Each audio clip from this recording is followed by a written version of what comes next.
Mesdames et messieurs, bienvenue à notre premier épisode de La Zone Bleue. La Zone Bleue est une série créée pour vous aider à mieux connaître les députés conservateurs du Québec. Nous allons parler de leur cheminement politique, professionnel et personnel.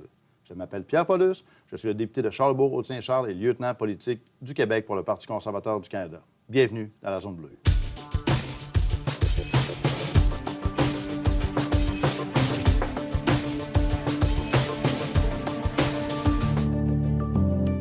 Aujourd'hui, je suis très heureux de vous présenter mon collègue, mon ami, un homme d'affaires, le député fédéral de Montmagny, Lillec, Kamouraska, Rivière-du-Loup, Bernard Généreux. Bienvenue, Bernard. Merci d'être avec nous. Bonjour, Pierre. Salut. Ça va bien? Très bien. Oui. Donc, Bernard, j'aimerais que tu nous parles un peu. On sait que tu es un homme d'affaires, tu es propriétaire de l'entreprise Bar 132, tu as 7 places d'affaires au Québec, l'entreprise a une quarantaine d'employés, mais tu as également été le maire de la Pocatière de 2005 à 2009. En 2009, c'est exactement Et ça. en 2009, tu as décidé de te lancer en politique fédérale. Tu as eu une expérience qui a duré 1 an et demi. Tu es revenu en 2015. Parle-nous un peu de ton cheminement qui t'a amené à être député fédéral. Ah, merci, Pierre. Alors, je vais reculer un petit peu. Comme tu dis, j'étais un homme d'affaires et en 2005, il y a des gens qui sont venus me voir en me disant que j'étais très dynamique dans ma communauté parce que je viens de la Pocatière, je suis natif de la Pocatière. Et ils m'ont dit, bon, on aimerait ça que tu sois notre maire. Alors, j'ai réfléchi, je suis allé voir mon associé, mon épouse, etc. Et tout le monde a dit, bon, OK, on peut essayer. Alors, j'ai posé une condition, juste une. 15 ans ou 10 ans avant M. Trudeau, je voulais avoir un comité paritaire homme-femme. Alors, ce qu'on a trouvé, 3 hommes, 3 femmes, qui formaient pour former l'équipe. Et on a été élus par acclamation parce qu'il n'y a pas eu d'élection, parce qu'on avait vraiment une équipe très, très forte. Et donc, on a fait un mandat de 4 ans, 2005 à 2009, où on a fait de multiples projets, dont un aréna, le Centre Bombardier à la Pocatière. C'est un projet de 13 millions. C'est quand même un gros projet pour une petite ville de 4 500 personnes. Donc, on en est très fiers encore aujourd'hui parce que ça coûterait peut-être 35-40 pour le faire aujourd'hui. Alors, je suis arrivé, puis là, bien, est arrivée une élection. Il y a une élection 2008, est arrivée une élection générale au Canada. Et le député Paul Crête, à l'époque, pour ne pas le nommer, député bloquiste qui était là depuis 16 ans, a décidé de démissionner pour aller, après 6 mois, après l'élection, 6 mois, recréer une élection partielle dans mon comté. Et c'est là où j'ai décidé de faire le saut en politique fédérale. Et, bon, comme tu disais, j'ai été élu dans la partielle 2009, en novembre 2009, par à peu près 1500 voix. Là. Okay. Je me souviens, j'étais à Rivière-du-Loup ce soir-là avec Stephen Blaney à l'époque. Oui, effectivement. Puis, je me souviens de ta victoire. Mais là, on a eu une élection générale en 2011 parce que c'est un gouvernement minoritaire, l'élection générale en 2011. Là, il est arrivé... Qu'est-ce qui est arrivé en 2011? En fait, il est arrivé que... évidemment, la soirée du vote, les votes ont été dévoilés très tard, d'ailleurs, en soirée. Et on m'a appris que je gagnais par 110 voix. Alors, j'étais évidemment tout heureux. Le lendemain, les journaux avec ma famille, les bras en l'air, etc. Et à 5 heures le lendemain après-midi, la directrice générale des élections nous appelle pour nous dire que finalement, je ne gagne pas par 110, mais que je perds par 5. Alors, par 5 voix. Alors, ça a été tout un choc, je peux le dire. Et puis, donc, on est parti dans un recomptage automatique par Élections Canada qui a fait en sorte que, quelques semaines plus tard, j'ai perdu l'élection par 9 votes. Alors, quand on dit que chaque vote compte dans une élection... Exactement. Je me souviens très bien à l'époque, Bernard, que tu nous avais dit que tu avais des amis qui t'avaient dit « Ah, je sais que tu vas gagner, Bernard, il n'y a pas de problème, on n'est pas allé voter. » Fait que ces gens-là sont mordus les doigts après. Mais il reste que tu es revenu, tu as compris, je pense, que dans le fond, une élection, c'est jamais gagné d'avance. Il faut toujours qu'on travaille. Puis en 2015, tu as été réélu fortement et par la suite, 2019-2021. Bien, en fait, il faut faire attention. Je veux juste revenir sur 2011, c'est que ça a été une grande, grande leçon d'humilité. On pense des fois à tort, les députés ou les gens qui veulent se présenter en politique, on est très connus. Dans nos milieux, souvent, on est connus, mais en dehors de nos milieux, on n'est pas si connus que ça. Et donc, moi, je l'ai eu comme en pleine face, comme il faut. Et j'avais voyagé beaucoup dans l'année et demie où je n'étais pas autant dans mon comté qu'il aurait fallu. D'ailleurs, j'ai tellement appris la leçon que depuis 2015, depuis que je suis été réélu en 2015, j'ai presque pas voyagé. J'ai voyagé dans mon comté, qui est très grand par ailleurs. Mais pour répondre à ta question, j'ai gagné par 269 voix. Et on a eu un autre comptage. D'ailleurs, je suis probablement un des seuls, sinon le seul député canadien qui a eu 2 recomptages de suite. Alors, c'est encore un moment très, très stressant. Et j'ai gagné finalement par 272. trois votes de plus à mon avantage. C'est bon.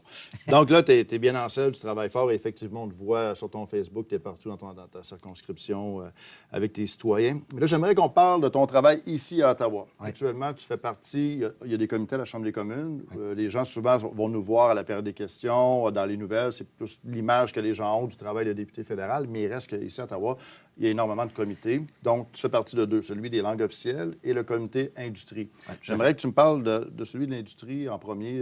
Quels sont les défis? Qu'est-ce qui te motive dans ce comité-là? En fait, si tu me permets, je vais ajouter que je suis aussi président du Caucus du Québec. En plus, c'est vrai. Donc, c'est élu par mes pairs, donc toi et tous les autres. On est 9 actuellement aux députés conservateurs au Québec.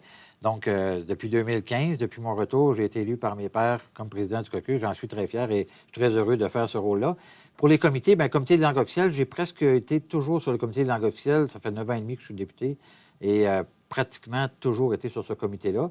Comité qui est important parce qu'on parle évidemment de l'anglais au Québec, mais particulièrement du français à travers le Canada, donc les francophones en situation minoritaire partout au Canada.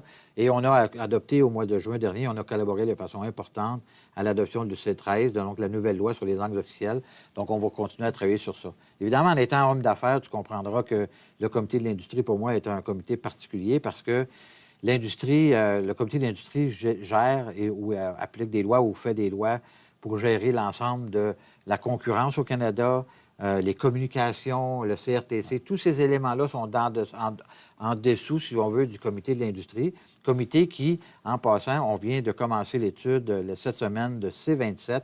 C'est un projet de loi très important. D'ailleurs, on dit que c'est un des projets de loi le plus costaud jamais déposé au Canada sur la loi sur la vie privée des gens, en termes de communication, les autorisations qu'on donne pour aller sur les réseaux sociaux, par exemple, et aussi pour l'intelligence artificielle qui fait partie de nos vies maintenant. Effectivement, et la gestion de la vie privée, des informations privées, c'est très d'actualité. C'est important de protéger les citoyens. Donc, c'est deux très bons comités. D'ailleurs, j'adore.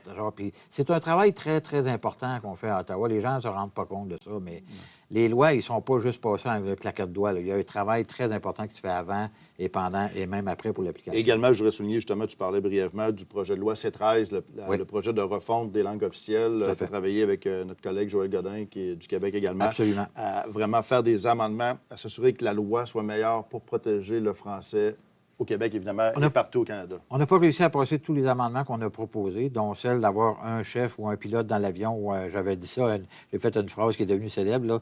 Donc, de faire en sorte que le Conseil du Trésor soit le responsable unique. En tout cas, bon, ça n'a pas passé, mais c'est pas grave. On va surveiller l'évolution de la loi. Mais ce qu'on doit retenir, ce que les gens doivent retenir, c'est que les députés conservateurs du Québec font énormément d'efforts pour soutenir le français. Le français partout au Canada, partout, toi, au comité avec Joël.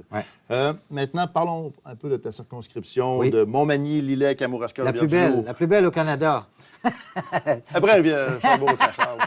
Mais honnêtement, c'est très beau dans ton coin, effectivement. Puis, une autre circonscription assez long à dire et difficile à retenir pour la plupart des gens, mais superbe région. Parle-nous un peu de justement, combien il y a de municipalités que tu dois couvrir comme député fédéral? Écoute, Montmagny, Lillet, Kamouraska, Rivière-du-Loup est une circonscription avec 4 MRC. Il y en a 2 dans la deux MRC dans le Chaudière-Appalaches et 2 MRC dans le Bas-Saint-Laurent. Donc, deux territoires québécois, je dirais, différents.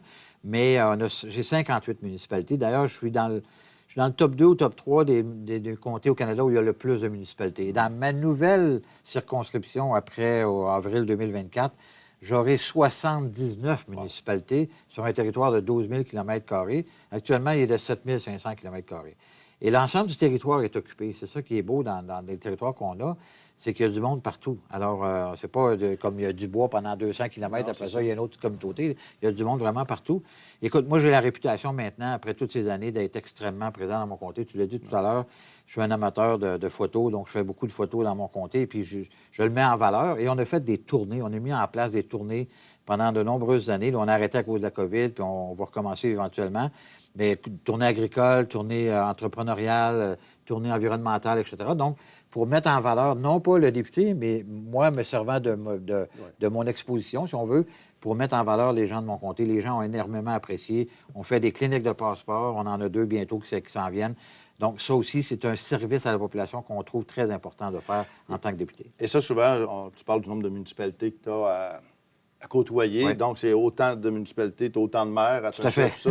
Donc, c'est énorme comme territoire. Et le kilométrage que tu dois faire pour aller dans chacune des municipalités, les déplacements que tu dois faire, souvent, les gens qui vivent dans les grandes villes comme Montréal, Québec, c'est comme pour moi, je vais à Québec 15 minutes d'un côté, 15 minutes de l'autre, j'ai fait le tour de mon comté. Mais toi, tu as une réalité totalement différente. C'est énormément de travail, de temps aussi que ça prend pour se déplacer. Juste pour te donner un exemple, j'ai fait, il y a à peu près 3 semaines, 600 km dans mon comté dans une journée. Ah, c'est ça. Alors, c'est d'aller à Montréal, aller-retour, c'est essentiellement. Dans ton comté. Mais c'est pour ça que tu n'as pas le temps de faire de voyage international. Non. Ça va peut-être même te prendre un hélicoptère si tu veux faire le tour. Ben là, avec l'autre prochain comté, ça va peut-être prendre un hélicoptère, effectivement. Dans nos comtés, Bernard, on a à s'occuper des citoyens. On a des gens qui viennent à nos bureaux presque quotidiennement pour des problèmes avec les services fédéraux, que ce soit avec les passeports, comme on a vécu l'année passée, des problèmes incroyables, le Revenu Canada et l'immigration. Moi, chez nous à Québec, j'ai beaucoup de cas d'immigration, toi aussi dans les régions. Il y a des gens qui vont voir pour l'assurance chômage. Donc, est-ce que tu peux nous parler d'un cas particulier? On en a des centaines depuis qu'on est député là, de cas, mais tu as un cas en particulier, je pense que tu aimerais nous parler, que tu as réussi à régler après beaucoup d'énergie, beaucoup d'efforts de toi et ton équipe. Écoute, on a combien de temps pour en parler de ça? Essentiellement, je pourrais dire, en fin de semaine dernière, je suis allé à une activité où j'ai une dame qui m'a approché et qui m'a dit, Monsieur Généreux, est-ce que vous permettez que je vous explique quelque chose? J'ai dit, bien, certainement. Elle dit, je suis iranienne. Et je suis à Rivière-du-Loup depuis 5 ans.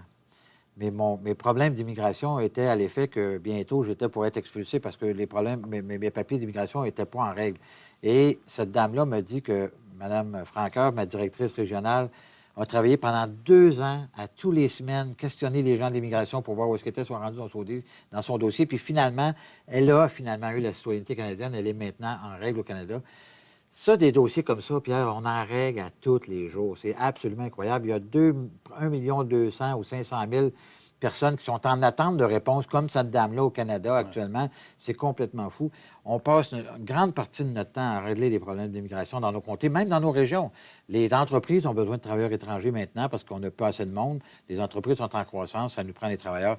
Donc, il y a beaucoup de boucles. Mais je pourrais t'en donner des exemples. Écoute, j'en aurais des centaines à Heureusement, tu es là avec ton équipe pour aider ces gens-là qui ont besoin, mais en même temps, c'est triste de voir que les services gouvernementaux fédéraux ont beaucoup de problèmes. On n'a jamais été aussi mal servi au Canada qu'on l'est actuellement. Ça fait partie des choses qu'on réglera. Mais permets-moi de dire que j'ai la meilleure... En fait, on communique évidemment par Messenger, en groupe. Là, tu vas devoir faire ça dans ton bureau aussi. Donc, le thème de notre groupe, c'est la meilleure équipe au Canada. Alors, je peux te dire que moi, je considère que j'ai la meilleure équipe au Canada pour répondre à tous les besoins des gens dans mon côté. C'est bon. Pour terminer, Bernard, j'aimerais que tu nous parles, en dehors de la politique, en dehors de ton travail de politicien, c'est quoi les passions? Qu'est-ce qui t'anime? Je sais que tu fais de la photo. On voit souvent sur ton Facebook des photos là, du fleuve. Ça, c'est drôle parce que c'est une passion que je me suis développée durant un peu la COVID, finalement, parce que j'étais chez nous à tous les jours, puis je travaillais à distance, évidemment, comme tout le monde. La chambre des communes était fermée. Et là, je voyais je me dis, je vais partager ça, finalement. Mais je me suis découvert, effectivement, une passion pour la photo, mais je suis plus un sportif extrême. En tout cas, j'ai fait du ski alpin. Je fais encore du ski nautique. Ma dernière fouille en ski, je m'en rappelle encore, en ski nautique, là, en tout cas, mais je me suis blessé à toutes sortes de raisons, puis toutes sortes de choses, mais j'ai fait beaucoup de planche à voile à l'époque. Donc, maintenant, je demeure sur le bord du fleuve et j'ai ce souvenir de toutes ces années où j'ai fait de la planche à voile sur le fleuve Saint-Laurent. Écoute, je suis extrêmement choyé dans la vie de pouvoir être là. J'ai un chalet aussi qui me permet d'aller sortir de mon... Je vais à la chasse. Écoute, j'ai plusieurs sports, plusieurs activités que j'aime beaucoup faire. La chasse, je vais à la chasse à l'île aux Grues à chaque année. L'île aux Grues qui est dans mon comté, qui est une île absolument phénoménale. C'est incroyable. C'est un endroit là, magnifique, en plein milieu du fleuve. Écoute, le matin... Juste, ferme tes yeux puis écoute ça. Là, le matin, de 5 heures le matin, se lever à la levée du soleil, à la rosée dans les champs, puis quand tu es couché à terre pour attendre les oies et les outardes, c'est des moments magiques qu'on n'oublie jamais quand on va à la chasse. Pour dire qu'on ne va pas là pour tuer nécessairement, on va là pour justement apprécier le magnifique pays dans lequel on vit, les régions dans lesquelles on vit. Bernard, merci. Merci, Pierre. Merci beaucoup. Merci. Cela conclut notre premier épisode. Merci encore, Bernard, et à tous ceux qui ont écouté. N'hésitez pas à partager sur vos réseaux sociaux. À la prochaine, à la Zone Bleue.